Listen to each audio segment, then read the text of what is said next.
comedy.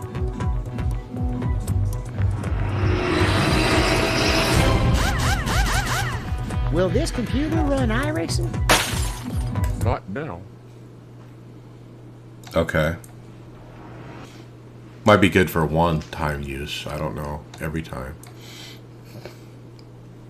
Can you play it again, David? I had your bot on mute.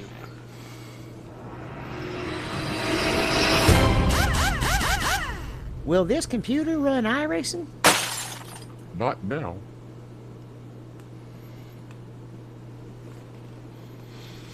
So where do you want to put it? Right before hardware, software?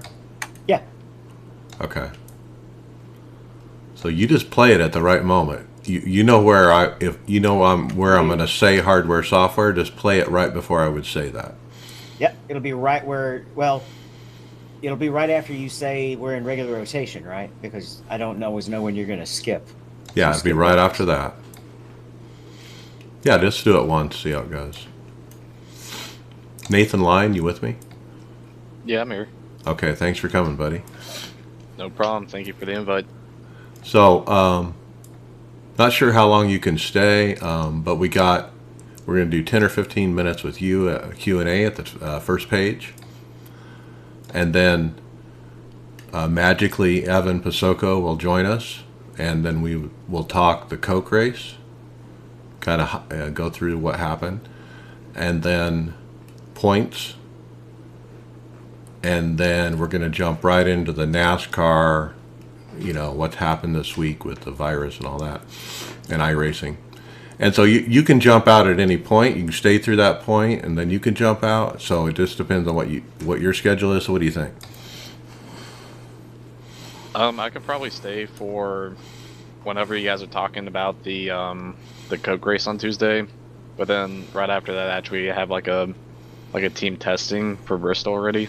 You bet. Trying to get ahead of the program with how Homestead went. So.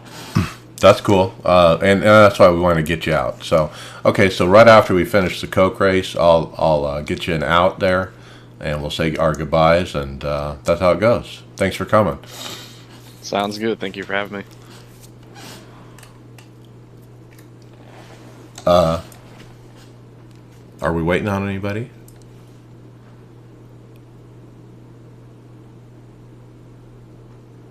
Not that I know of. I don't know if I want to start early because I don't want to mess up when Evan shows up. I don't want to get to the Coke race too soon. Yeah, I'm already running stream. Hey, Mike. A couple things before we get going here. Yeah.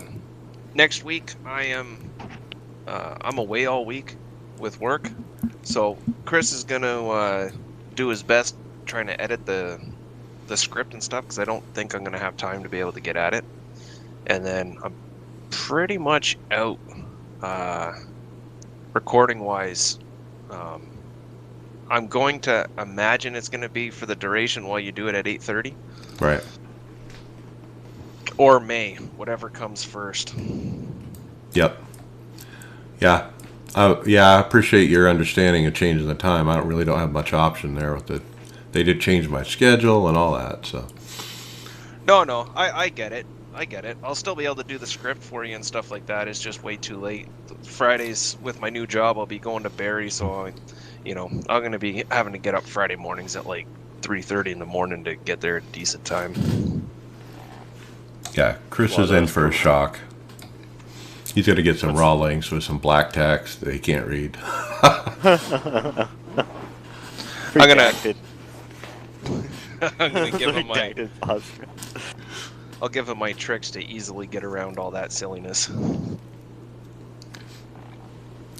Okay, so I guess we're going to go. So David, why don't you start off by hitting the record, and then I will hit record, and then we'll go.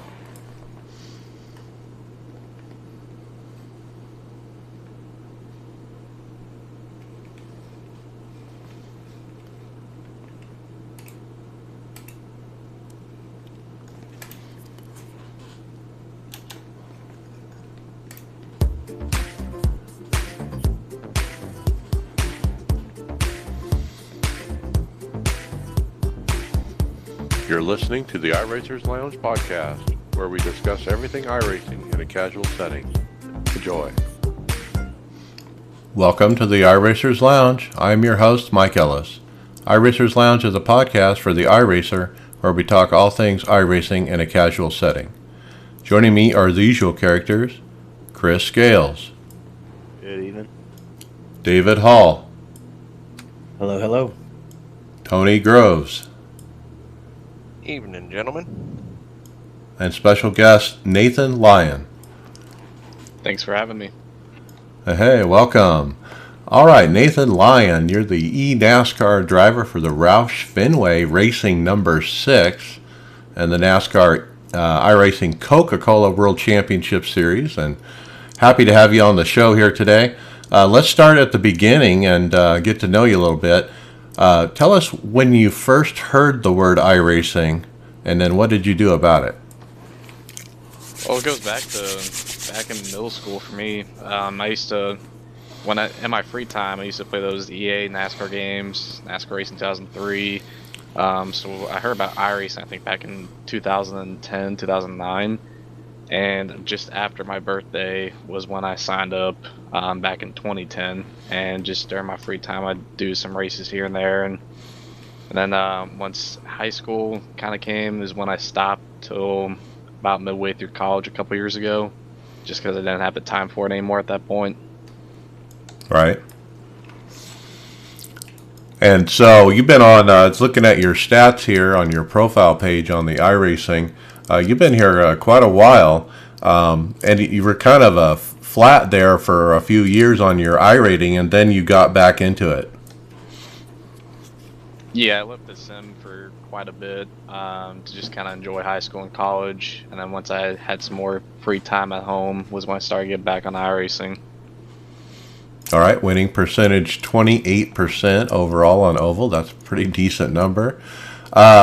Tell us about your hardware setup. What are you running for wheels and pedals? Are you VR or monitors and that kind of thing? And also third-party software.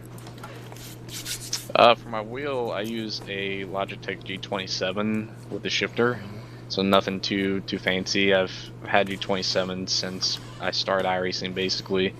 And I don't use any VR. I use a 27-inch curved monitor. And that's pretty much about it. I just have a little picnic table that I clamp the wheel onto and a monitor, and that's what I use. Right. And what are you using for a seat? It's actually just a little wooden chair. It's the most uncomfortable thing. So during Coke races, I have to put like a pillow on it, because then it'll make me go numb if I don't.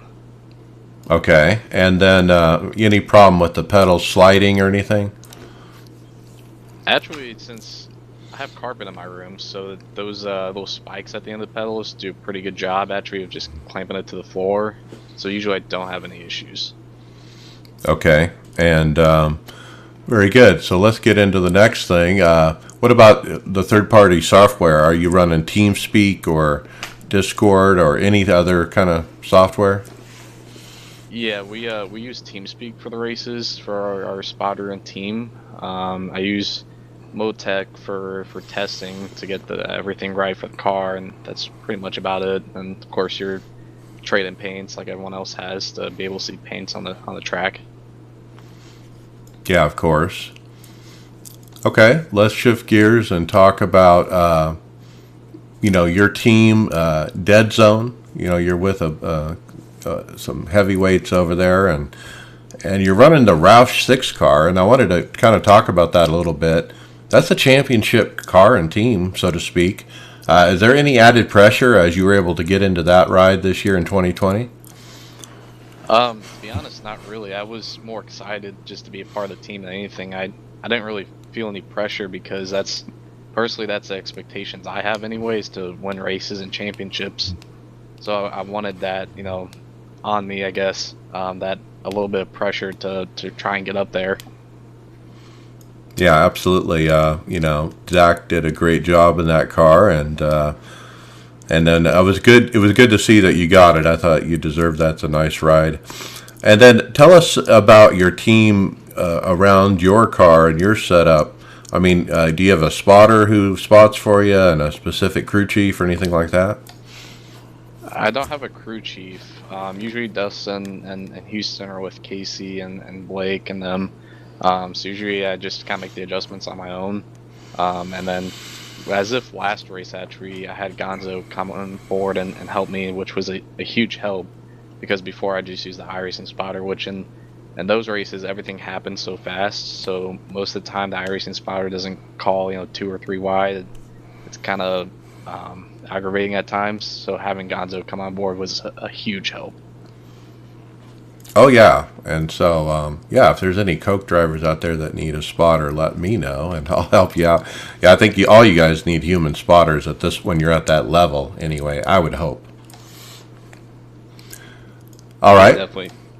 all right, very good. Tell us. Let's backtrack to before season, and you guys got to go to Charlotte and participate in meeting. Not only your fellow competitors, but iRacing and NASCAR brass and stuff. So tell us about your experiences there and that kind of thing. It was awesome to meet everyone. I was definitely itching to meet everyone just because these are people you've raced with for years, friends that you've grown friendships with over the years. So to actually get to meet them and hang out with them for the weekend was really cool. Got to meet team owners and stuff like that, like the Roush guys, and got to of course meet Denny and saw Steve too at the media center, which was cool. Okay, and then what kind of meetings were there? Like, did you sit down with a NASCAR person, and what kind of things did they tell you guys? Sure. So we had stations basically. It was a 2-day event, and each station was like like a podcast or pictures. Their competition meetings, just getting everyone on the same page about the rules and the schedule coming up. And they ask us, if there's anything that we would like to have in the series in the future. It's just kind of stuff like that. Okay, very good. What do you think of the direction of this? I mean, does it really elevate the series? Now that NASCAR has kind of really embraced it, and now we got the Coke involved and all that. It's so much different than it was just a couple years ago, huh? Yeah, it's definitely crazy. It's so exciting to be a part of with how big it's starting to get. I mean, the viewership last race was crazy. With the numbers, it was more than the first 2 races I think combined. So it's definitely starting to get up there in viewership, which is cool. And we get to go on TV at the end of the year, which is really cool as well. Just like those All-Star races last year, so that should hopefully help us out a little bit too. Okay, let's backtrack to before preseason Pro Series. Man, tell us about your Pro Series and the win at Homestead. You were, third in points, and if I remember right, you were on fire like for 4 races in a row there that you could have won, and things happened. Tell us about that run. Definitely, the Pro Series was just a ton of fun in general. Because it was very competitive. There, obviously, a lot of people got back into the Coke series that were running up front and doing well, but it had a low downforce package, so it was something completely different than what we were running in Peak all last year. And basically, it was more of my driving style. Like I really enjoyed it, and I had a lot of fun with it because of that. When you're able to drive off the right rear instead of the right front, and you have a lot of time off throttle, that's the stuff I really enjoy doing. So it was just more fun than anything else. And when you have that kind of confidence too, when you're just out there having a lot of fun, I think it helps your results a little bit, just because you're out there driving, having fun, not worrying about a thing. And those last 4 races, that's kind of how it was. I should have won. I think I led some laps at Dover, but Graham was definitely the fastest out of everyone, so it was deserving that he won. Charlotte, there was 3 cars that were really quick. It was me, Cody, Jeremy, or Alan was really quick too, and I had some good track position, was able to lead a lot, and then I ended up overshooting a corner on a late race restart, and it gave the win to John, who was also really quick, so I couldn't pass him again if I wanted to. Darlington, my teammate ended up staying out, and he just had a lot of wheel spin, so we just got a black flag, which ended up actually costing me a lot of points. Because if that didn't happen, it would have been, I think, right there with Graham and Ray for the championship. And Homestead just kind of went in there for fun and was able to drive around and end up getting a win. Yeah, that black flag really was a bummer because, as you said, you were in position to win not only the championship, but maybe perhaps the championship as well. But all those races, you were definitely in the mix. So that was cool to watch and to see you get yourself back into the Coke Series. Pretty cool and that was fun. And then Homestead. Tell us about Homestead. Yeah, Homestead was a ton of fun. It was a race that I knew that I couldn't get the championship. I mean, Graham and Ray would have to wreck out early and finish 39th and 38th or 40th or whatever. And so I just kind of went out there and raced, and we had a really good car too. Slip Angle had a really good car as well because they were trying to get Blackford in the series and Casey Tucker. So it was basically us just kind of battling them the whole race, and it was a lot of fun. Okay, very good. Yeah, that was a fun one to watch as well. Okay, so let's fast forward to this season, the Coke Series, and you're with Roush, you're in the 6 car. You're expecting big things like you told us, but we got some tough finishes, 23rd, 29th. Let's kind of walk through those. What happened at Daytona? Daytona, it was an awesome race to be a part of because of how competitive it was.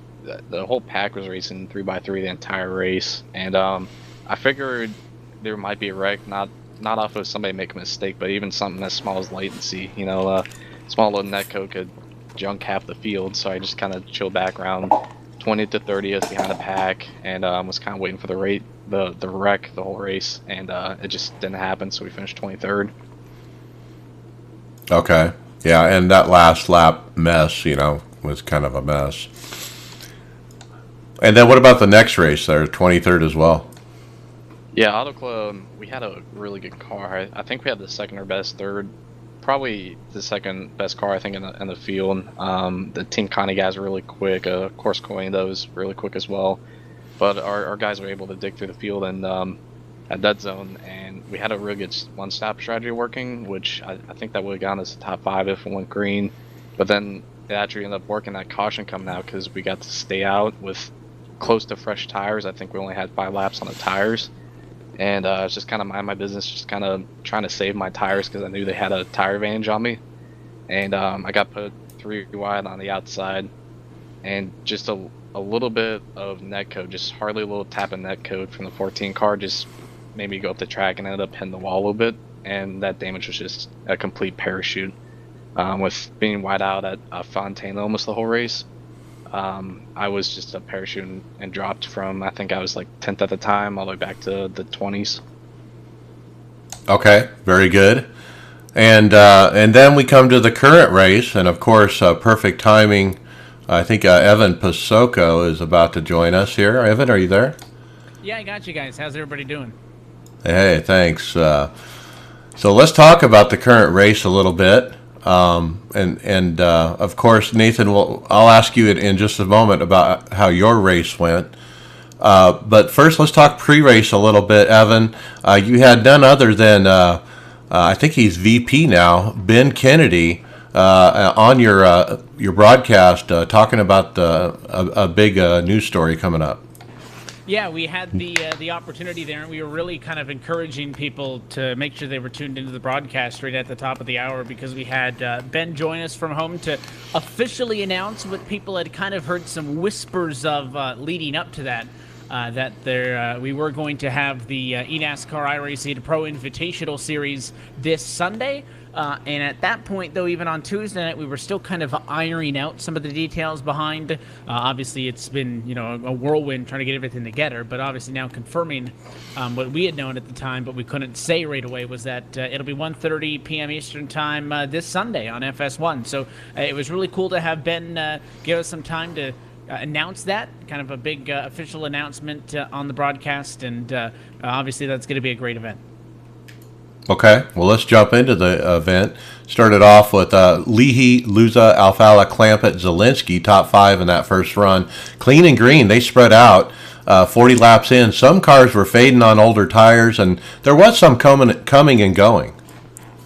Yeah, there was. And of course, it was a different kind of race compared to what we saw in the fall. A little bit of a shorter race, obviously daytime conditions. But of course, as well with the new tire model is, we're going to see these cars come to go. It wasn't everybody kind of stacked up on top of each other. And honestly, at that point, we thought we could have been looking at a race that, could have stretched to green the distance. I mean, the way that it had kicked off and, we'll get to the pit stops, which had some chaos in their own respect.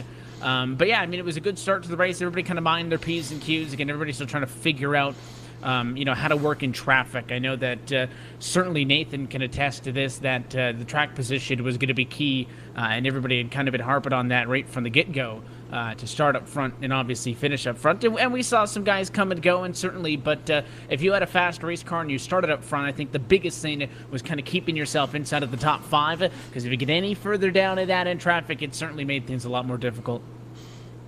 Yeah, I think I've noticed at Homestead this week, the first run's touchy on a green track, but once some rubber gets on it, the sets kind of come in. But it was about lap 44 when green flag stops started. Interestingly, Steve Sheehan gave us a great replay where he accidentally stuffed it into the barrels at the beginning of pit road, and then poor Casey Kerwin had nowhere to go and just plowed right in. No caution for those guys, but like you said, action on pit road. Yeah, Randy had made the point of mentioning that, before drivers would have to use that access road on the inside of 3 to 4, exactly how they do when they get out of the pit lane off at 1 and 2, and that is no longer, the restrictions or whatever, so drivers, you're actually, on the banking essentially, still up above that white line, trying to slow it down, but, he just got in a little bit too hot, and at that point, maybe it's you hit the eject button and you bail, but he tried everything he could to get it in, and unfortunately got into the barrels, and Casey had nowhere to go and got collected in that one. And as far as as embarrassing admittedly as that probably was for Steve, I don't know if everybody in here has seen his Twitter video that he posted yesterday, but he made some pretty good light of the situation and can laugh about it now, and you kind of pick up the pieces and move on. I mean, you're not going to see mistakes like that out of these, this level of drivers all the time, but everybody makes mistakes, and, it happens. Yeah, and it's tough getting on pit road here. It gets real flat down there, and it's real easy to stuff it in the barrels. Anybody who's run these races know exactly what Steve went through there, so don't feel too bad that he did that. He was trying. About 8 drivers stayed out to kind of stretch the fuel and try to make it into a 2-stop strategy. And so obviously giving you guys a lot of stuff to talk about with pit strategy. Yeah, because, with this package, the restarts are exciting, and, you kind of pile everybody else on top of each other, and it's, it's easy to watch, very entertaining, but, I've always been a fan of when races can go green, and we see that strategy play in, and I know, it was a race that was certainly kind of set up to go for the 2-stop strategy, and in any race, when you do have a little bit of wiggle room, and the tires have made it, that much more so, where it's not necessarily, that limit on your fuel is kind of the limit on the tires, so it's going to be a cut and dry strategy either way, that you did have that little bit of free space, and you end up with a handful of drivers staying out.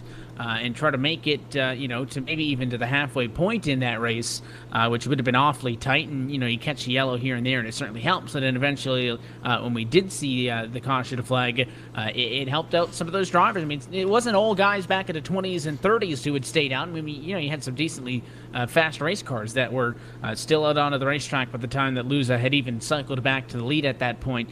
But it just seems like it's a 50-50 shot if we get through a green flag cycle to pit stops or not. And for as many drivers who benefit from the time of the yellow, there's equally as many cars, that are on the losing end of that and kind of have their race shuffled up because of the timing of that caution. Yeah, and we had a lot of NASCAR fans watching that haven't seen this before, and they got entertained with, if they're paying attention closely, Luza ends up leading Leahy after stops when Leahy was leading before stops.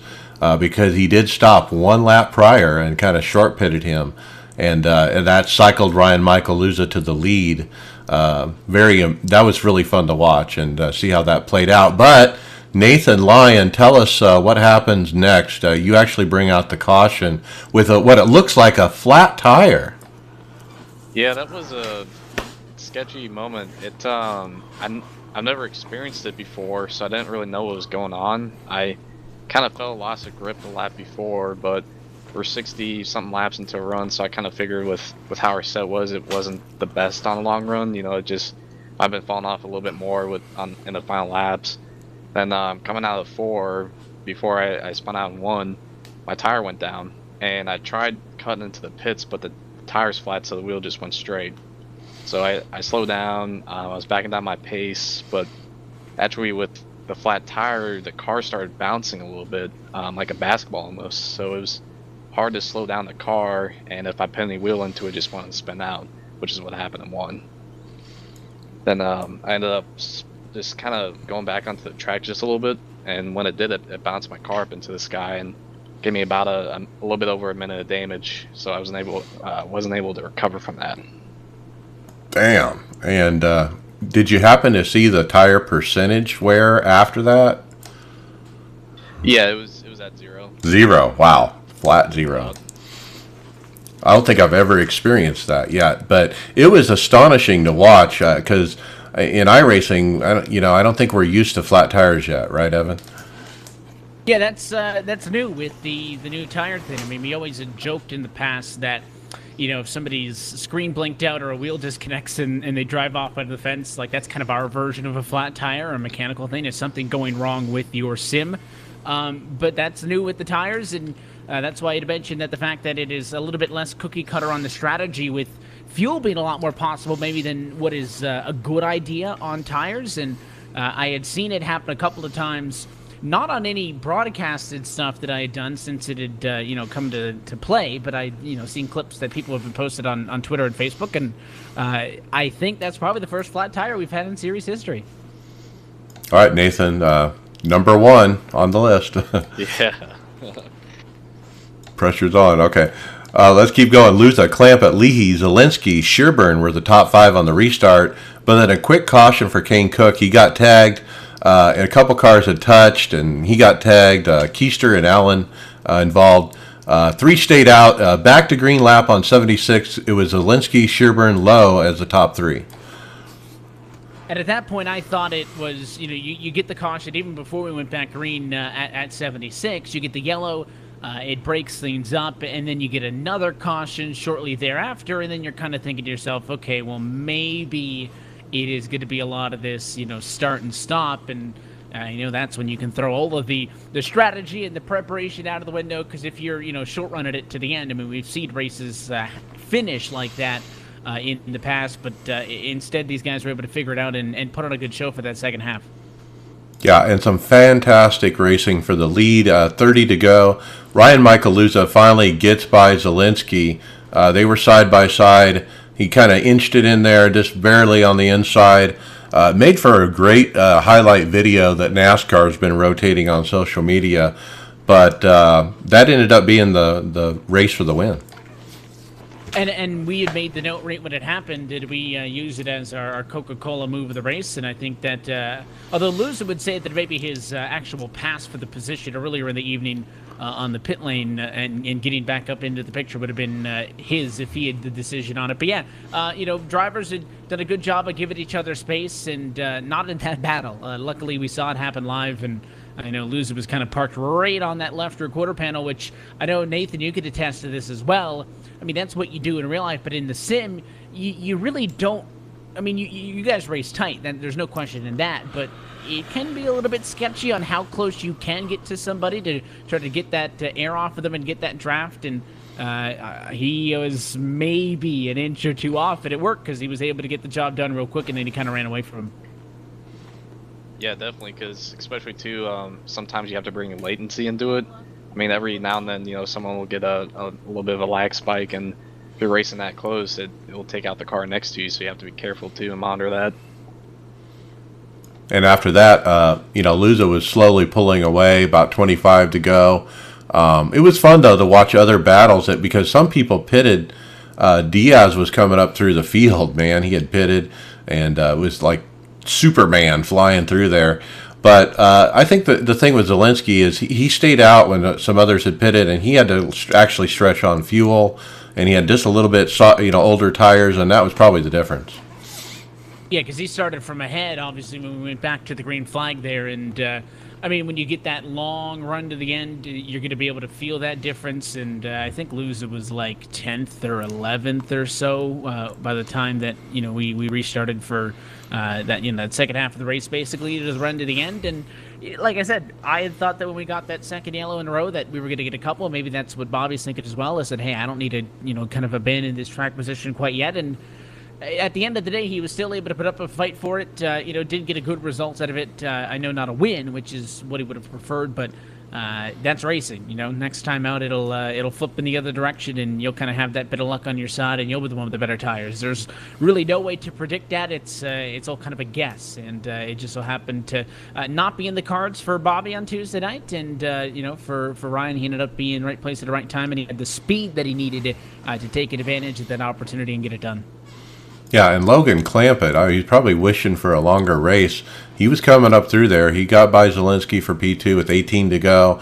12 to go, it was Luza, Clampett, Lowe, Leahy, Sherburne, Zielinski. It appears the cars that didn't stop on that last caution were saving fuel, and I think we heard afterwards that they were.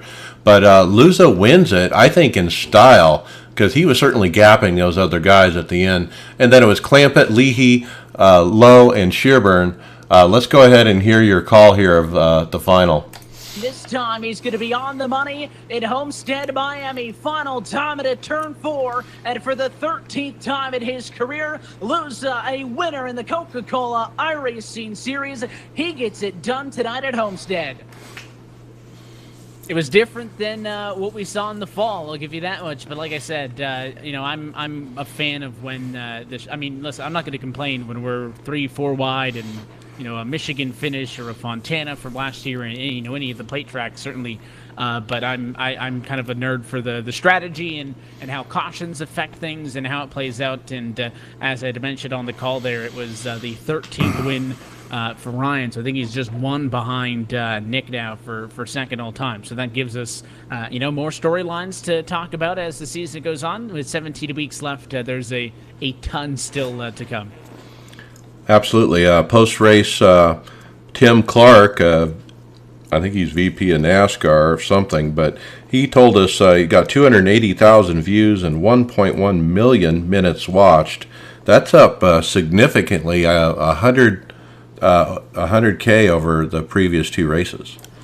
Yeah, we had seen about 180,000 people tuning in to the first two races of the season on average, and you have to keep in mind that the way that this series is streamed is it's kind of everywhere. So, it's on NASCAR's Facebook, it's on iRacing's Facebook, it's on iRacing's YouTube, it's Twitch. I mean, the actual, not to mention, of course, all the drivers who are streaming and, given their onboards and whatnot. But for the way that it actually ends up playing out in practices, there's so many different avenues for people to watch the streams that NASCAR actually has their numbers on what the viewership was. So a bump of 100,000 is not bad. I think you mentioned accounts for over 1 million minutes of watch time, and because that also goes up on all those channels after. Those were the numbers, 12 hours after the race. So you give it a couple more days and it'll continue to grow. I know NASCAR's been posting a lot of classic races on their social channels, and there's a couple of iRacing races that actually have more views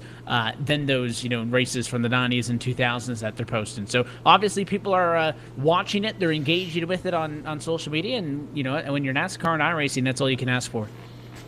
Yeah, absolutely. So we got the points. It's Zielinski, Crowder, Leahy, Lowe, Mullis as the top 5. Nathan, let's turn to you, Nathan Line, running P30 in points.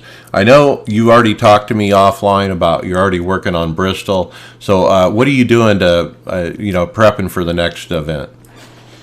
After I spent a couple hundred laps, just kind of run the track on the fixed 7 so we had last year, just trying to see how the track is, because with them changing the tire model, it now changes the track completely. Bristol does, and we also have low downforce as well, so you have to drive the track a little bit different than last year already, and trying to see if I can get the bottom working again, if the middle works good, or if you got to rip the top. So that's kind of how it's been going for the last couple days for me. All right, Nathan Lyon, I appreciate you coming on and getting to know you a little bit. Good luck in the Coke Series. like I said, we're looking for you to do good things. We saw you do great things in the pro series, those last 4 races, and I'm sure you'll catch fire like that again. Just keep hitting on it. Tell the people how to follow you. You on the Twitch or the Twitter or what?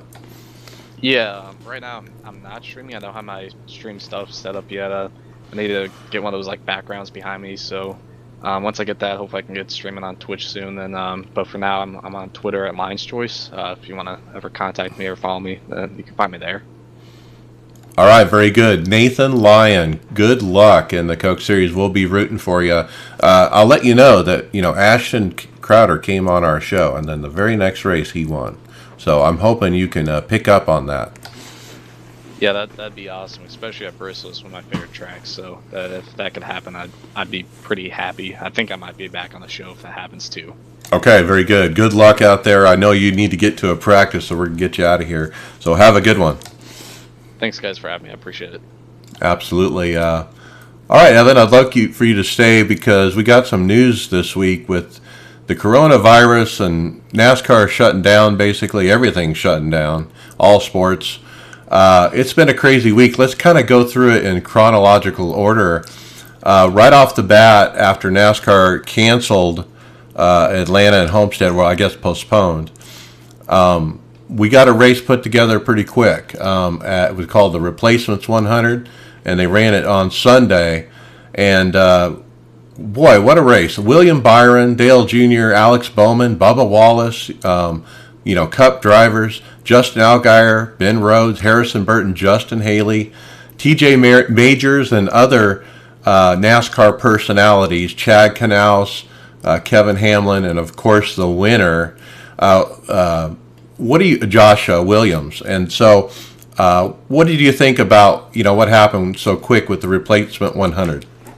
Yeah, a lot of that comes down to a big tip of the cap to TJ Majors and Kevin Hamlin, who were kind of the architects behind that, because obviously we know now what iRacing and NASCAR had been working on behind the scenes. And a bunch of people were asking on Twitter, there's this community event going on and there's that community event going on, is iRacing going to kind of promote any of it? And they weren't, obviously, because they were working on the big deal for this upcoming weekend. So that entire event was total grassroots from the community. There was, NASCAR wasn't advertising anything for it. iRacing was obviously retweeting stuff and talking about it on Twitter and whatnot, but I mean, that is 100% just the community of the sim racing community and the NASCAR community as well. Of course, when you get the crew chiefs and the drivers and the spotters and kind of all those real life figures in, I think at one point the broadcast had peaked at about 27,000 live viewers, which is, I think, the most live viewers for an iRacing Twitch broadcast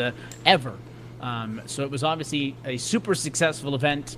And, James Pike and Jacob Seelman and all the guys over at Podium Esports did an incredible job on covering that. I tuned in and watched it as well, and it was a ton of fun, and it sounds like they're going to be doing more of those. So not only are you going to have the official stuff, but it sounds like that with, at least, a month and a half without NASCAR racing, that there's going to be, so many more community events. And I don't know if they'll be able to capture the magic like that first one did. It was kind of a super cool thing to see it all come together. But there's going to be so many community events that if you're worried as a race fan that there's not going to be content to watch, I promise you that you are going to have your plate full for the next few weeks. Oh yeah. And this was kind of the organic, like you said, because we knew the NASCAR fans would be watching because they're hungry to watch racing. They're stuck at home, and that kind of thing. And so everybody was talking about it. The NASCAR media, the sports community. We had Fox News cover it, ESPN, MRN, all kinds of different outlets were talking about this. And because there's not a lot going on in the sports world, and it's certainly, when Dale Jr.'s involved and those kind of people are going to talk about it. Let's move on to the next one. We found that a Speed 51 and Elite did the Pro-Am Jam, and that was over at speed51.com, and they had all kinds of drivers like Christian Eckes, Tyler Truex, Ryan Truex, Coleman Presley, Ty Gibbs, and lots of other, Garrett Smithley, other NASCAR personalities, were involved, and so that was a pretty neat event. I actually missed it and didn't get to watch it.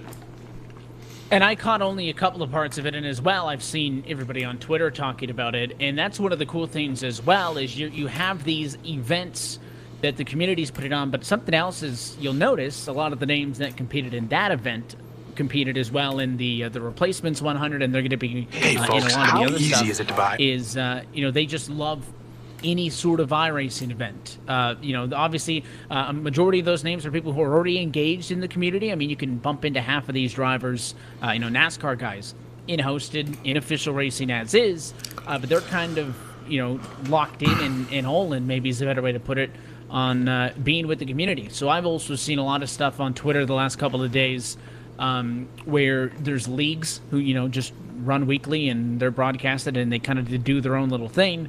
And, there's drivers, but like, hey, can I come race for a week? So I know that I do Monday night stuff with the Real Sim Racing Full Throttle Cup Series. We broadcast on RaceSpot. There's been a couple of NASCAR guys that might want to join us on Monday, so I can't confirm anything, but there's been some interest there.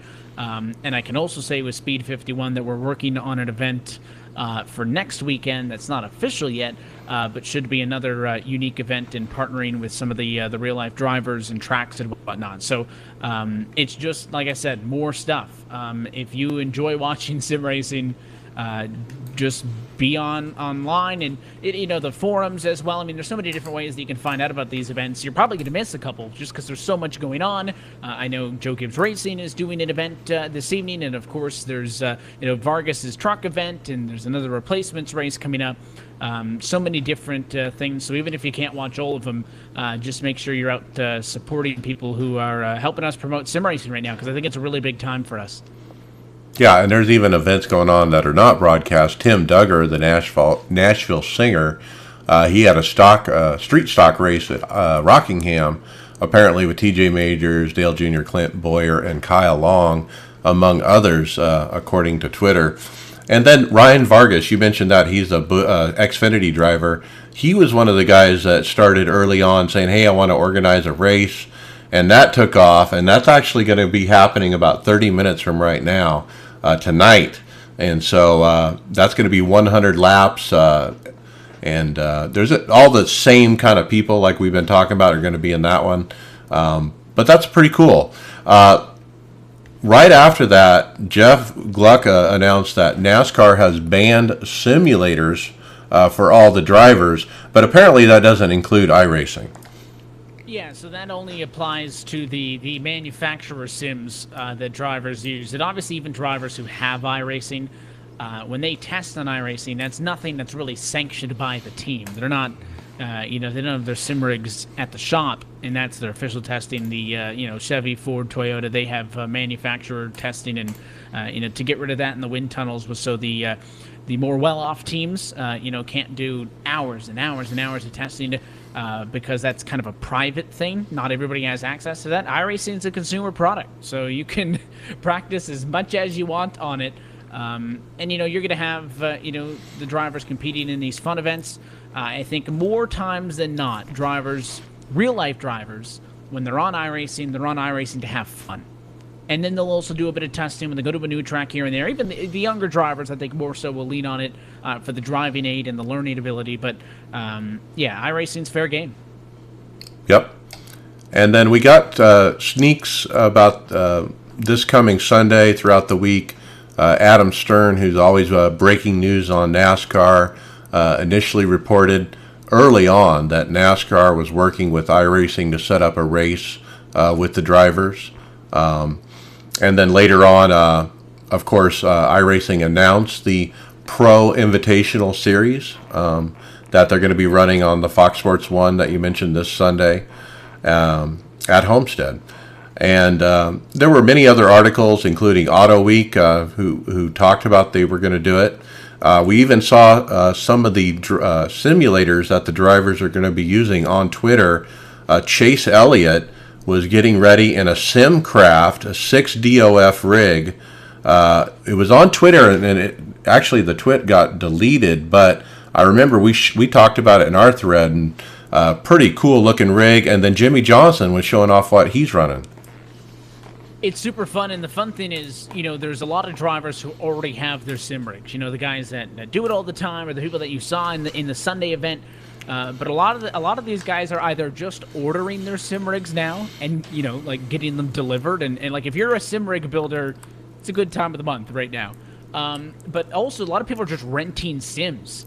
I mean, there's some of these people with sims, the people that make sims that like, hey, do you want to use our sim for this race? And they're just giving them the rig for this event on Sunday. Now, it sounds like this Invitational Series is going to be a couple of weeks, so then maybe they're going to have to, buy their own, and the Cup guys don't have any issues being able to afford some of those real nice rigs and not. But it's real cool seeing that people are sharing rigs.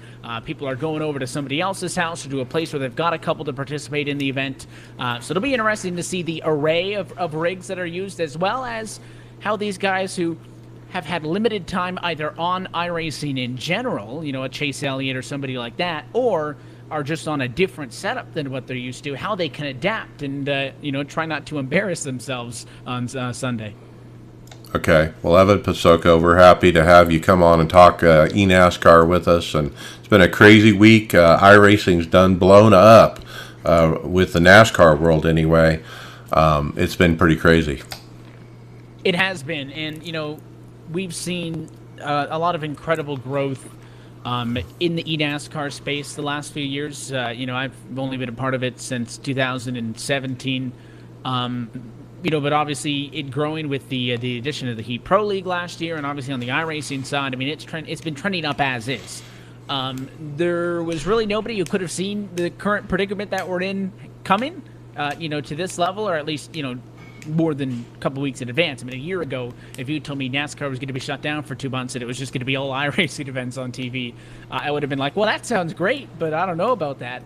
But it is, and this is something that can trickle down not only from the novelty, I guess, aspect of having actionable drivers compete, but as well, I think it can trickle down to the Coca-Cola iRacing Series drivers and their events, and iRacing's membership numbers have been skyrocketing the last year to now to the point where there's over 110,000 members on the site, and that's only going to go up and up and up. And what benefits the people at the top, the Cup guys, trickles down to the pro iRacing drivers, trickles down to the people who compete in official iRacing, to the people who just go on to have fun. I mean, any sort of exposure that eNASCAR and iRacing specifically has is fantastic for this community. And I can't wait to see what else is to come out of the next month and a half, because this last week has felt like a month in its own with all these different events and news and everything that's been coming out. So I'll be tuning in on Sunday as best I can, because I'll be helping out behind the scenes with some of the logistic stuff and getting people ready for the broadcast, because NASCAR or iRacing is producing the broadcast, sending it out to Fox, but we're using all of Fox's talent. So I'll be helping out in the background, trying to coordinate things and to make sure everything's in. So if I can't actually watch it because I'm too busy working, I'll go back and watch it. But 1:30 Eastern, FS1 this Sunday. It might be the biggest iRacing event we've ever seen. So hopefully everybody tunes in and checks it out. I'm sure it will be, considering the people in the race.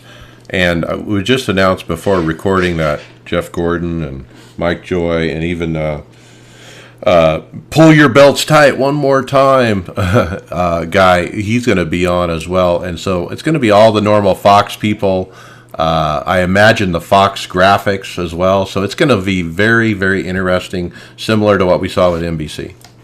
Yeah, and I just had an opportunity, I can't say too much about it, but I was talking with Regan Smith a little bit ago on a project that NASCAR should be, some content that NASCAR is going to be putting out tomorrow related to esports and eNASCAR, and just talking about the community as a whole, but talking with Regan specifically about what we're expecting out of Sunday and Fox's involvement, because of course last year we saw NBC jump on board when we did the 2 all-star races, and again that was still all our Coke drivers with just Parker tossed in, and then of course the finale, there was no pomp and circumstance about it. It was the championship race. Nobody else was tossed in, but it'll be the first time that we've seen, obviously, the household names competing on iRacing at once. We've had our Pro Invitational events in the past. We've had, 20 cars and a 30-lap shootout. I remember as well the Tony Stewart Mobile One Virtual Showdown we had at Pocono a couple of years ago. But Sunday's going to be really cool. It's going to be big. All right. I'm glad you're involved. Good luck, and we'll catch you on the next Coke race. Yeah, we'll see you guys in 2 weeks. Okay. David, let's shift gears. Let's talk about some of the other motorsports out there besides NASCAR and what they're doing with iRacing. We had the supercars announced that they postponed their events, obviously, but also launched an E-Series for those guys. Okay, and you have lost me on the script. Oh, the supercars? Yeah, they postponed as well. And they've announced that with iRacing, an event at least 3 series long, or 3 weeks long. And a lot of their regular drivers are going to run it, just like we're doing here with the NASCAR thing. So we're not, there hasn't been as much, social media on it and so forth. But they're doing something very similar. I don't know if it's being broadcast, though. Yeah, I see it now. I was actually on the next item. Sorry about that. But yeah, I mean everything is closing, and just about every series except for F1, as far as we know, is jumping on the bandwagon, because Supercars has their E-Series, and also IMSA is broadcasting a 90-minute race that includes a lot of real-life IMSA champions as well.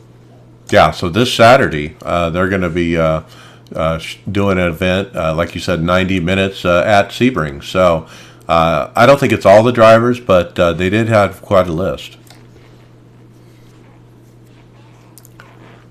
And so we had an announcement from Greg West. It's also on the IMSA Twitter. They said stars Barbosa, Foley, DeAngelis were among the early entries for the IMSA Super Saturday, is what they're calling it. Yeah, they're pulling from all of the series, kind of similar to the NASCAR series. It's gonna have top level IMSA drivers as well as drivers from the Michelin Pilot division.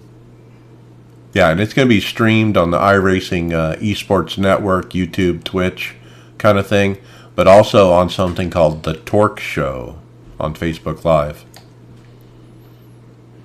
So what do you think, David? I think this is open to everybody. Oh, if that's I didn't realize that was the case. Yeah, I was trying to tell you that in chat before that. I think you should run it. Oh, well, I think I will. I think it's just like an official series, like anybody can join. Okay, I thought it was just going to be an invitational, kind of like the other races, which brings something that I was going to mention as we were talking about the invitational series. We've all gotten a chance to run an NIS with Dale, and I've also gotten to run with TJ in an IMSA race. Actually, well, it was a BMW race. I'd like to encourage all of the drivers. I know they still have family lives and such. I'd like to encourage them all to try to run the NIS with us. That would be just a great way to interact with the fans while still being socially distant. Yeah, and in fact, Jimmy, when he showed his Jimmy Johnson, when he showed his rig today on Twitter, I replied and said, "Hey, dude, come join us in NIS today. It starts in an hour and a half. I'll even hook you up with a setup, But I imagine these guys need some seat time to get ready for that race. Well, for the guys who have not done it regularly, you have to spend some time getting used to the cues that tell you what the car is doing, that especially if you're used to actually being able to physically feel it. All right, so that IMSA Super Saturday, let's get involved in that. My schedule changed, so I'm off Saturday. I might at least watch it. We'll see. Tony Groves, we got, let's get back to regular news that's not related to Corona. Tell us about the World of Outlaws. Yeah, we got them, the World of Outlaws iRacing Championships coming back, and they are starting on this coming Monday, March 23rd, and will run, it looks to be every Monday. Yep. Up until the May 25th. So we got 10 races. I didn't check this out at all last year, but you guys were talking it up like crazy though, so I was certainly missing out on some good dirt racing. But I'm looking through the list of guys, and I'm seeing some recognizable names anyways. Oh yeah, you got Coke drivers that are crossing over, Logan Clampett and Zach Novak. You got last year's champion Alex Bergeron. You got real drive brothers, Cole Cabry and what's his other brother's name? Chase Cabry. Yeah. I'll be curious to see how these guys can handle these things, because it's hard enough for some of these real life guys to come in and, like David said, just kind of get used to the cues. But man, it would be even more so on dirt. Man, if they do put on such a great show. I didn't get to watch much of the World Outlaw stuff last year either, but I wish I did. Yeah, so Monday nights. Some of the really talented guys can jump across the different disciplines really easily too. I'm running this major series this year, and Blake Reynolds is just right at the top of everything in every race, no matter what we're doing, whether it's a front wheel drive car at the Netherlands or obviously he's great in the stock cars. Yeah, and then Logan Clampett, he also runs the Rallycross Championship as well. All right, let's jump into a podcast, the Nate Ryan podcast on NBC. It's actually it's a podcast, but it's on YouTube. Nate Ryan, is he still with ESPN? Or no, NBC. He's with NBC now. He used to be with ESPN. He has a sit down with Parker Kligerman for about 30 minutes, and they go into a really in-depth discussion about esports. And Nate Ryan is a NASCAR beat reporter. Okay, so he's doing whatever he can do. Well, that's all he's got. But he is a NASCAR beat reporter, and he's spent an hour or half an hour talking with Parker on all things iRacing. They got into discussion about how many people were viewing. They got into a chat about a letter that Logan Clampett wrote after one of his disappointing finishes, and how professional it sounded coming from a teenager. And he talked about what his job is as an owner, trying to help the guys develop. He spoke about how much time they spend practicing and why it is so important to those Coke guys on the same level as when you put $1 million into a car. They may not put the same amount of time into the car, but they may not put the same amount of money into the car, but they put enough time in that time is money and time is value. So that definitely puts the stakes up there. It was interesting to see how the motorsports beat reporters are they have to talk about iRacing because that's all there is. There's nothing going on in motorsports, zero. And so, of course, Nate, is all over it, and so he did a really nice podcast. I listened to it, enjoyed it, and it's 100% about iRacing. It's not like previously when he talked iRacing, it was, we're talking NASCAR, we're talking iRacing too, but this one is exclusive. I mean, it wasn't about NASCAR, it was about iRacing. He was also very prepared and had his notes, had his research, and you could tell he knew what he was talking about as he spoke with Parker. Yeah, check it out. Okay, Chris, release notes for beta. Just a few patches for AI racing. Single AI races and AI sessions now correctly prompt the user to update all content used in the session. For create a race, car incident warnings may no longer exceed car incidents. For leagues, default sorts were not being saved when returning to leagues page. And for teams, they fixed an issue basically where for password team sessions, you weren't able to join because of that password. So that has apparently been resolved. Okay, and then we have hot fix number 1, Tony Groves. Yeah, it's just a quick hot fix that dropped. First was rendering. They reduced the sparkling effects from lights at night. A few fixes to the broadcast mode, where headlights could have a ghostly bloom. Another one was shadows at night while in broadcast mode. And another issue where low resolution particles and processing effects were freeing and recreating render targets every frame. Baseline setups been updated for the HPDs, and aerodynamics while in traffic have been adjusted for all the Cup cars. And the Hell RX, I am not trying to pronounce that. Everyone knows what I'm talking about. Oh. They improved normal bump map for gravel area edges. Can we just call it like the Norway Rallycross track? I'm going with hell because I like Hell. saying hell. Yeah. Hell's a fun word. It's a reason to say the word hell. Okay. The other thing that's fixed that is not documented is the LFE base shaker thing.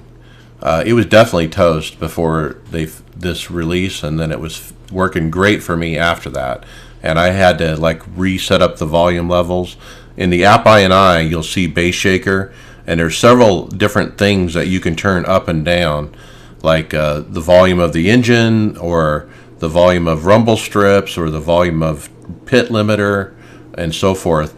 And so I got it, I think, dialed in where I like it. Man, it's a big difference. And I don't even have a bass shaker. I just have a big subwoofer, and I have it set up like surround sound with the two front speakers, and it just sounds awesome. I can't believe how much of a game changer it is for me. So if you haven't tried it yet, fool with it. Okay, let's jump to Season 1 Oval Series stats. Looking at 2020 Season 1, some interesting stats put together by none other than Rob Crouch from Australia. Again, he's great with the stats. And this first bar graph, guys, is telling. Overall participation. And you look at 2019, all year long, flat, 30,000. This season, 2020, 40,000. Big jump. He also has some great numbers where he lists the series and how many drivers run in each series. And he also lists how many of those total drivers were full season people that ran most of the races. And some interesting numbers when you look at the 100%, on down as far as that goes. And so, like, for example, the NASCAR iRacing Series Open, which is our series, 27% is full seasoners. So that equates to 656 people that are really running it every week. Total drivers, though, 2,370. That fixed number was way up. Yeah, and then fixed is like double what I just said there. But 29% is full seasoners. What other notes jumped out to you on the stats, guys, on the oval side? Anything else? I guess that doesn't sound like a lot when you say 25-30% of the people made it through the whole season, but it's actually a lot compared to some of the other series, like the 12-week series, say NASCAR iRacing Class C, 1.2%. Right. National Series, 4.5%. So it doesn't sound like a lot, but pretty much it's triple its closest competitor, which is the iRacing Class A, which is a 10.6. And then a lot of the non-completers are probably people who come in to either road course ring or maybe just run the plate tracks. Well, Yeah. if you take out the 200%, which are really the championship series, of course they're going to run 100% of the races. But you take those out of the equation, NASCAR iRacing Series Fixed and Open is at the top of the list as far as people who run full season. Yeah, and it's by far the longest, which is, you would think it would be the opposite, so that's kind of neat. Yeah, I People love that I love that dedication, exactly. Okay, let's jump to the road stats. We also were published road stats of the similar season one. What jumps out to you there, guys? Besides the if you don't look at the World Championships, Grand Prix Legends has the most full seasoners at 19%, followed by the iRacing Endurance Le Mans Series. That was not a surprise because if you're going to commit to running a 6-hour race, you're going to try to do the whole season. If you can find people to regularly run with. The first stat at the top also shows the same growth that the Oval Series had. Almost 10,000 from one to the other, from season 4 to season 1. It looks like. And that is great, to see, how high that is. Very cool. Okay, let's keep moving, Chris. That we got a video, the top 10 highlights for February. Yeah, iRacing put up another top 10 highlight video. Pretty good one again this month. It seemed kind of long. It was only like 5 or 6 minutes, but it has a lot of long clips, a lot of full lap replays of some really good battles. I thought it was pretty good. I enjoyed watching it as usual. I think the guy who puts these together is just brilliant with video editing and the music, the screenshot, the camera angles and all that. Very cool. Oh yeah, the quality's always been top of the line since like the first one all the way to now. They're always great. And then there's that one guy, I think it was I don't forget which one it is, but the guy, you can see him up in the corner. He wins the race at Daytona, just barely, and he literally crosses the finish line, and he's like pumping his fist, and he jumps up out of his chair. He's not even stopped. The car is still moving at 180 miles an hour, and he just gets up from his chair and walks away. Yeah, that's why they have to have those face cams on all the pro drivers. We can see when that kind of stuff happens. He had a nice, I don't know about rig, but he had a nice chair and background and stuff too. That he probably almost broke when he was slamming around after he won that race. Yeah, absolutely. All right, let's keep moving. We got 12 hours of Sebring results. David Hall. I'll sixpence to whoever can guess who won. Same as usual. Rogers and Mack drove it up to the top in the top class. And we also have on that tweet the same team, several other guys brought home fairly top finishes as well. They had a P3 for Dave, Tommy, and Pascalis, and a fifth for some of those. I'm sorry, I misread that. Mitchell and Jeremy finished. That's Mitchell Juzong finished P3, and then Dave, Tommy, and Pascalis finished P5. So they took 3 of the top 5 spots on that team. And they also had the GTE winner as well. And I'm not going to read off the Twitter names, but you can check the notes. It was a BMW M8 GTE that took the win. Those are the same guys as usual. What's his name? The guy with the highest I rating ever? Well, it's Patrick Holtzman. That one I can read. And Graham Carroll. Yep. And Frederick Rasmussen. The guys who can run it. All right. Tony Groves. Don't forget that NIS is broadcast on Friday nights. Yeah, that's right. SimSpeed Live is broadcasting the top split every Friday night on YouTube. And we had a driver in that top split last Friday night. I went to the broadcast to watch it. It was 2 hours and 7 minutes. I had trouble finding his particular incident, but as I was looking through the video, I was impressed. I think if I have time, I'm definitely going to try to pick this up into my regular viewing habits. Yeah, I didn't notice it until I was looking at it on the script. So it's 2 hours. So I really didn't have a chance to look at it. And then Friday nights is when I usually race. So I wish I could comment on the production value of this. Can you give us any insight on that? Is it similar to what we're used to seeing? Oh yeah. I mean, these guys rock. I mean, they're as good as Podium or Evan and those guys are doing. They're definitely one of the better broadcasts. I love the call. Those guys are following the strategy and everything, and so yeah, it's definitely worth watching. I would love that if the NASCAR fans would pick up on this, because and they put it on the iRacing Esports Network, and I think that even maybe NASCAR might have retweeted about it, but I bet this week NASCAR is going to be all over it, trying to get something out there. Oh yeah, 100%. I mean, now's the time to shine.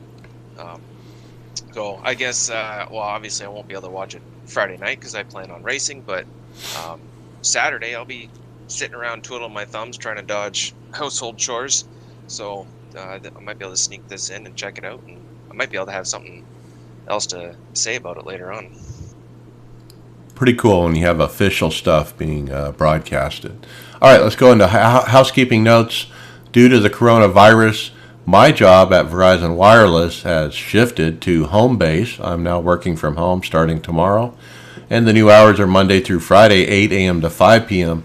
Therefore, we had to move the podcast recording starting next week to start at 8:30 p.m. Eastern on Thursdays to accommodate my new schedule. I appreciate everybody on the team working with me on that. This is temporary. After this is all over, I'll be back to hopefully working at Verizon, not at home, and a different schedule. Don't forget that we have show notes in the description of the podcast where you can follow along visually.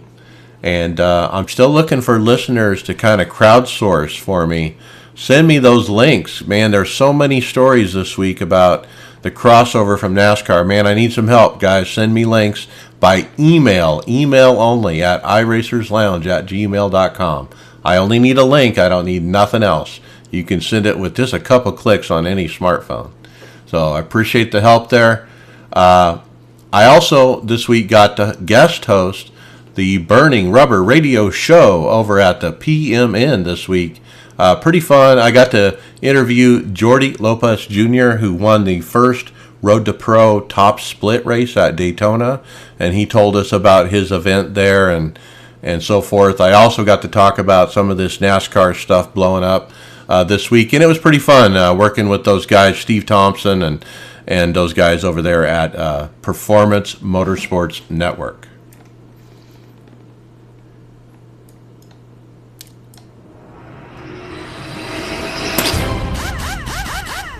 Will this computer run iRacing?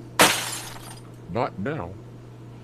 Okay, that's our cue for hardware software. First up, the Formula CSX2 wheel is in promotion again on social media, and I thought we would talk about it. Now, we have covered this before, but I just can't stop myself, guys. It's so beautiful. And the way they present it on the website, as you scroll down, it's a very high quality website with lots of good information about how the features of the wheel and whatnot.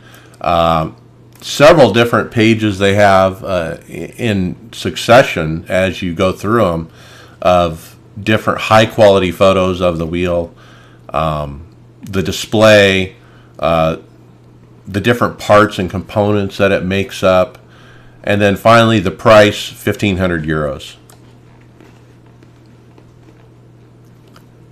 But what do you guys think? It's expensive, Lucy. So many buttons. Yeah, it does have a lot of buttons. Different kinds of buttons. Fill that out in VR. It's not round enough. Yeah, that too. Can we have an oval wheel that's kind of out of control like that? Yeah, not round enough. Let's go into some other extreme. Chris, the Ford DOF Extreme 4x4 Panoramic. Yeah, I couldn't even get a price on this one, so it's probably too expensive too. But it's really cool. It's the way I describe it. It looks more like it would be originally made for a flight sim than a racing sim because it stands probably a couple feet off the ground, has 4 hydraulic points that are moving you around up in the air. And so this is one of those rigs where you say, why would you need a belt? Well, this is one of those rigs that you would need a belt because it can move. I mean, the 4 things holding it up in the air are big. I mean, they're long, and they have a lot of movement available to them. And what's also cool, I think, is the monitors are attached, and so everything's moving. The whole cockpit, monitors, wheel, everything. Yeah, and you can kind of piece part this, but the monitors come with the rig, so you know that they're going to be mounted right, which is probably why they come with the rig, because this is not, with the way this thing moves around, if a do-it-yourselfer, they'd probably end up flying off. And at the bottom of the website, they do have a YouTube video showing it in action. Check that out, guys. What's amazing is how far up off the ground he is. and there's so much up and down available with this motion rig.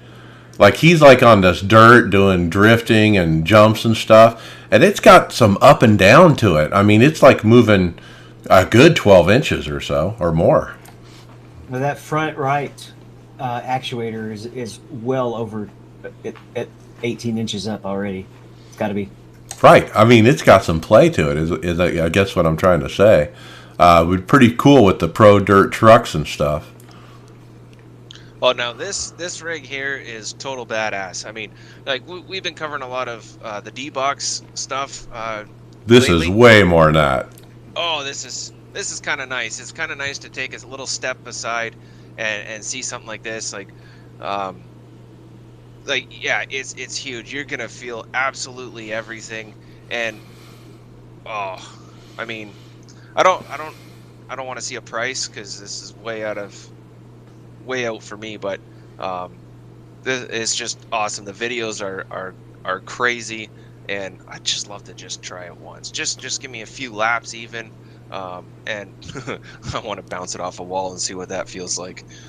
And the way the back ones kind of connect together at a point, I think that allows like a traction loss kind of feel where it slide the back end from left to right.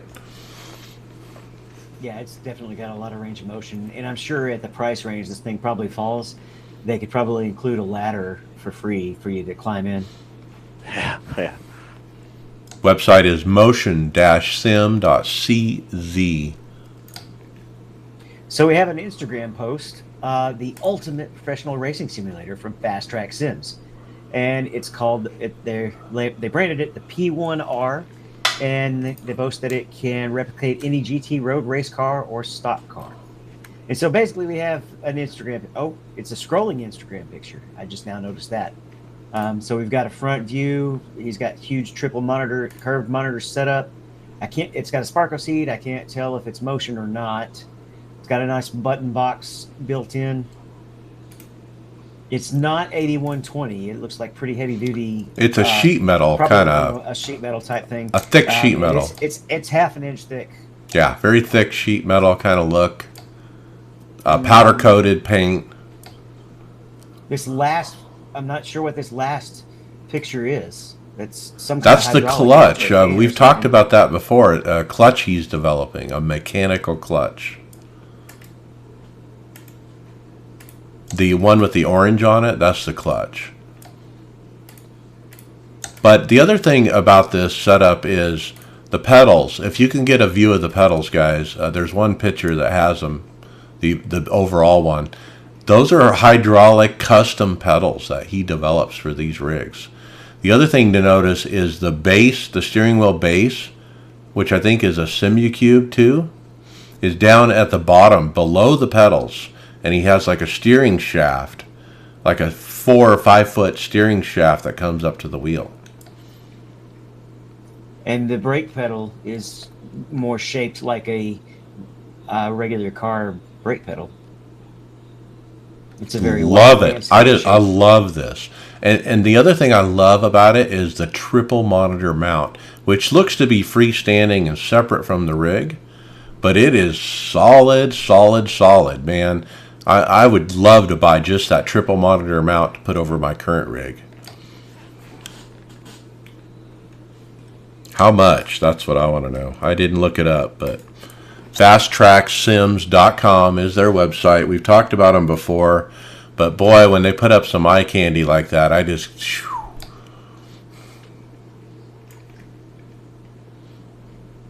Do we have any cheap rigs on the list today? Tony Groves, you're next. Well, we got the Simrig SR1 motion system review. So I think it was last week that we Part 1. part Yeah. 1 was building of the chassis, and now we've got the review of him putting all the motion stuff together, and it's another in-depth review, unboxing, put together, and testing at the end. It's an hour-long review, goes into full detail of absolutely everything, including the software. Once again, I didn't watch it because, man, I would just start drooling. These are the parts of this that I love, and I can't afford it. I really can't. So I got to play ignorance on it. But I mean, he goes through everything, tells you what it all does, and yeah, if you're looking into getting one of these setups, this is like this is the video to watch. So, you say not affordable, but he actually, Barry tells us at the end, this is the most affordable, D-box style on the market, and he shows a screenshot near the end of what it cost for the motion system with software, 2,900 euros. Now that doesn't include the 80/20 cockpit. That's the motion system you bolt to the cockpit. But for 2,900 euros, I mean, it is affordable if you consider other motion rigs and what they cost. Oh yeah, I'm sure, but I think of That's still a lot, yeah. you switch that over to Canadian, it's like $500,000.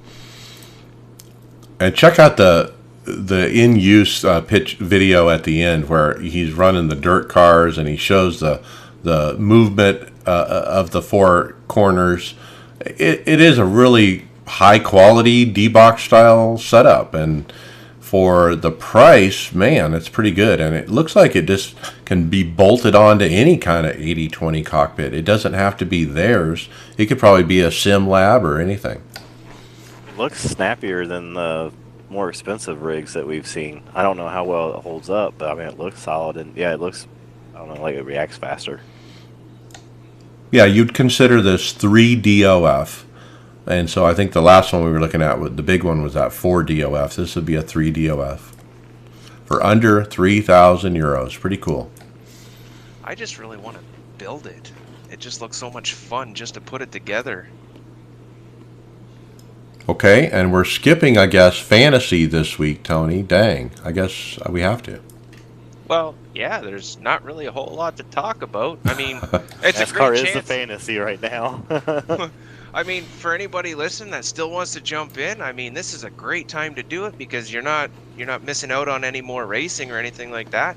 And there's still going to be plenty of racing to catch up. So you're certainly not behind. You are a little bit of a deficit, but now's the time to get in because once the racing starts going again, starting out at the bottom, it's going to get tough to hit the top of the leaderboards once they get going. But now's your chance. Get in, join us, have some fun. It'll be great. And looks like we're going to be giving away some stuff. I know Greg's got a hat he's itching to get rid of, and I'm still in the works on something up my sleeve here. I wonder if the guys on over at NASCAR could actually set up leagues for the Invitational Series. So I have no idea how they're probably working in conjunction with it. But let's move on to results. NASCAR iRacing Series. Let's finish up Atlanta. I ran with my buddy Nick Williams on Thursday Fixed. Was P28 for me. Man, I don't even remember what happened. But Nick Williams, he got P14. Said he ran around in the back trying to learn and keep the car clean and got involved in an incident later in the race, but no major damage. Drove up to P14. Friday Open, David Hall, P24. Yeah, just not a good race. Don't have my notes pulled up at the moment. Okay, so it said you got caught in an early wreck, nowhere to go. I got P23. I didn't put any notes. Another bad race for me. Tony Rochette, he got wrecked out. Tony Groves, you had a good run, P10. Well, I don't know if I'd call it a real good run. I was 2 laps down, but I'm going to take that finish. But the takeaway that I got from that race is, our setup was loose, and I'm typically terrible with a loose setup. But that tidbit of that Chris dropped, I think he dropped on a podcast a few weeks ago about just like your minimum force feedback or something like that. But I'm telling you, that has made a world of difference for me because I'm able to catch when the car's getting loose. I'm able to catch it a lot sooner. It's not getting so snappy on me, and I'm able to recover and actually drive it. And even though I was 2 laps down, it's because I was caught up in some crap early on in the race, and I just had a hard time recovering from that. I was really having a lot of fun wheeling that thing around, and I was making passes and making moves because even though I was 2 laps down, there was lots of guys for me to race that were 2 laps down, so we were battling for those positions. That was a lot of fun. And I didn't even realize it because I was having a bad race, but Nick Williams ended up P2, rode around and caught track position at the right time, saved tires, and started charging to the front. He was just 1 second short. Great run for Nick after so much bad luck recently to get it finally turned around for him that day on Friday Open. Shifting to Sunday Open, Tony Rochette P4. He said Atlanta was fun on long runs. And then David P2. Yeah, I had a great car, great set. The leader was just faster. And sorry to everybody for the technical issues on the background music there. I don't know why, but it's coming through too loud, so I just had to kill it. Okay, but nice run, P2. Sunday fixed. I actually missed the race due to circumstances, but Nick Williams ran. Got a P14. He had to pit for fuel running in the top 5 as he came up 2 laps short on strategy. Came out of the pits P19. A bunch of cars also ran out of fuel, so came back up there to P14. Let's move on to Homestead. Wednesday Open, Nick P33. Battled loose condition. Received a stop and go for passing under yellow when the car I needed to let by had passed me before the commitment line. Put myself 3 laps down and got worked up trying to make up the time. Overheated the right rear and the car shot into the turn 2 wall. Unfortunately, Mike Ellis was near me and I took him out with me. So yeah, I ended up wrecked in what Nick hit the wall there. I ended up P20. I did have a human spotter, Ryan Eckstein. Thank you for stepping up. Yeah, I always run better when Ryan's on the call on the headset with me. So that was kind of fun. David, you also wrecked out. Yeah, I had the set just a little too edgy, and it popped around on me a couple times, and I bounced off the wall, I think about 8 times, keeping my wheel turned to the right as the entire field passed by me. It finished off the car. Went back and had to make some adjustments to it later. It was just a little bit too loose trying to get it set up for the long run. Yeah, and then Greg got wrecked out as well, but he also had the same problem with Nick. David, we were talking about that earlier. What went wrong? It had to do with the pit entry road? As far as, Greg and Nick. Okay. Yeah, well, what you have to be careful of with at Miami is you're no longer required to enter from the access road when you're going into the pits. And so some people take the access road under caution. Some people don't. You could imagine whatever reason. Sometimes they just do it because they're bored. And if you're not paying attention to the guy who you're supposed to be behind, and say you take the access road and they go up high, and you pass them, and you go in the pits, well, then you're going to have a penalty. Yep. So don't use the access road is really what it comes down to. I mean, you can, but if you're separate from the car, if they're on the track and you're not, like you said, you just got to pay super attention. The approach I would take is just stay behind the car that's in front of you, whichever way he goes. Right. Even if you're not going to pit. Well, actually, if you're not going to pit, you can just pass him. It won't matter. Yeah, stay on the track, right. Probably the best thing is just don't use the pit road entrance under any circumstance. But that's how I would probably do it going forward. All right, Tony Rochette, P21, was running top 10 and had a car slide across his nose, and it overheated after a few laps. Went down 3 laps. He did make back 2 of them. And then Chris Scales wrecked.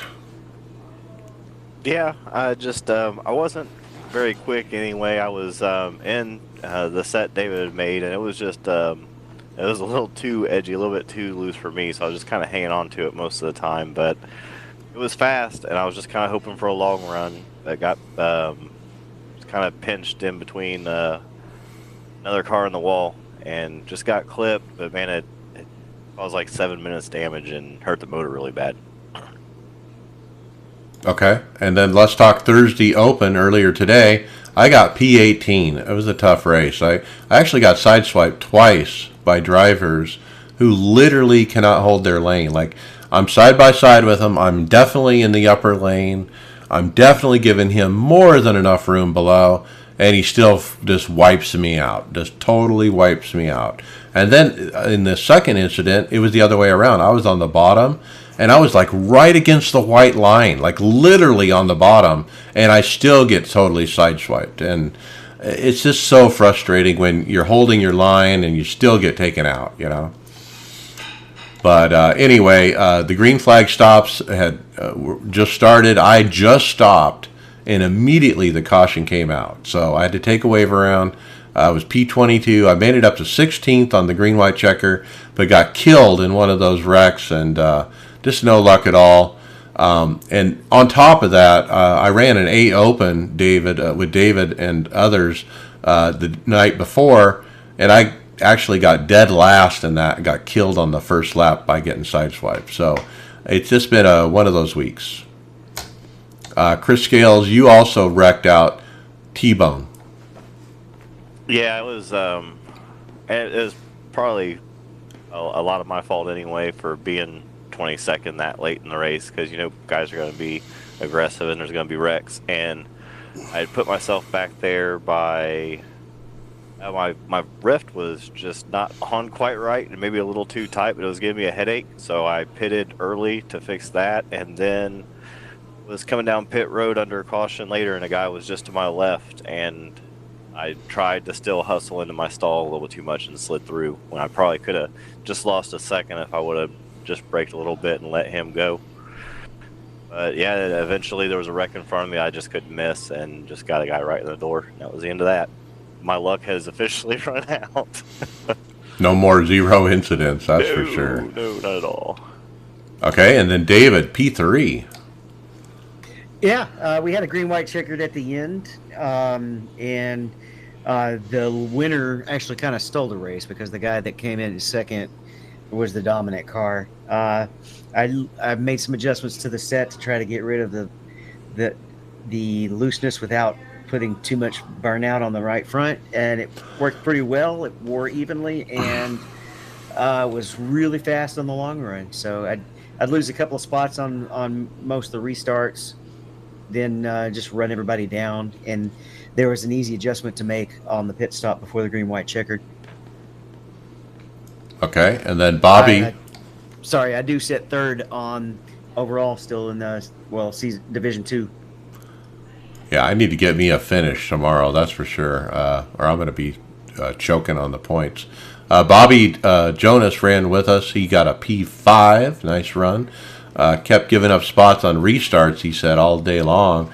There was way too many dive bombers, and guys were just tossing it into the turn and praying there's a car on the outside to catch them. Was able to run through the field at the end. Wish we had about 5 more laps. Probably would have been third. Good run for Bobby. All right, let's get into final thoughts. Chris Scales. Not much.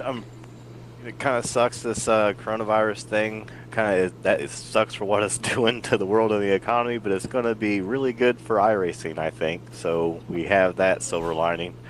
And so there's probably going to be a whole lot of new guys on there, so try to help them out and show them the ropes, and don't be a dick. And tell them to listen to iRacers Lounge. We got to get these new guys on, man. That's where they'll get, that if they want to be pro, they need to listen to iRacers Lounge. I'm pretty sure that's how it works. Yeah, and then I just tell all the listeners, please tell everybody that you race with once in the race about iRacers Lounge. And that's how you get the word out. All right, David Hall, final thought. Coronavirus. That's, yeah. I'm on a 3-week vacation now, but it doesn't feel like a vacation.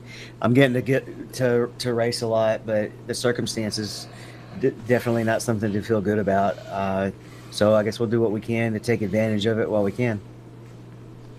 Yeah, it's bad for everybody, but good for iRacing. That's about it. But it's been really good for iRacing.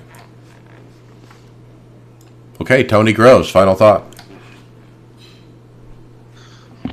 Well, I've seemed to have found some kind of zen while I've been racing. I know last year, boy, my temperature would just go from cool to boiling hot in a matter of about 3 seconds. And, although through my races and stuff, I've been getting caught up in wrecks, and I've caused some myself. I've been able to keep myself just pretty calm. I mean, I throw out some good cuss words when it happens, but I don't totally lose my cool and stick it out, and it's really been paying off. But I've been through that. I've been noticing my driving has actually gotten a lot better, and I hated the aerodynamic setup and everything last year, but this year I've seemed to have found something that I've really enjoyed about it. All right, He that's also- good. I was gonna say he also found marijuana, which is legal in Canada. Oh, that might help. Is that? Okay, there you go. Found it growing in his neighbor's backyard. Harvested it. Okay, my final thoughts. Thanks to Evan Pasoko for dropping by as usual. His insight into what's going on is certainly valuable. Like he said, he's working behind the scenes to prepare the Fox Sports guys and that kind of thing. So it's very, very neat to have him on. So thank you to him, and thank you to Nathan Lyon from Roush Fenway coming on as well and telling us about his run, and of course that great 4-race run at the end of the Pro Series where he was just on fire. So pretty cool to see Nathan. I'm sure he's going to check out again. So good luck to him. My racing, man, I got to get some luck at Homestead. I got to get a finish Friday. Or I'm probably going to have to start running Sunday mornings, but I guess I'm off work now Sundays, which is unusual for me. So maybe I will start getting up, setting the alarm clock and get up early Sunday morning at 7 a.m. and get on track for my time. And we'll see how it goes. So maybe I'll start running that event as well. If I get a good finish Friday, I'll probably be sleeping in. But definitely going to be watching Fox Sports 1 on Sunday at 1:30 p.m. Eastern, guys. We need to come out, guys, and show Fox Sports and NASCAR and everybody how many viewers are actually interested in watching actual NASCAR drivers run iRacing. I think the fan base has embraced it. If you look on Twitter after some of these races this week, the new NASCAR fans that haven't seen iRacing before, I didn't see anything bad. Nothing. Everything was positive. So we're blowing up, guys. This is it. And with that, we'll see you.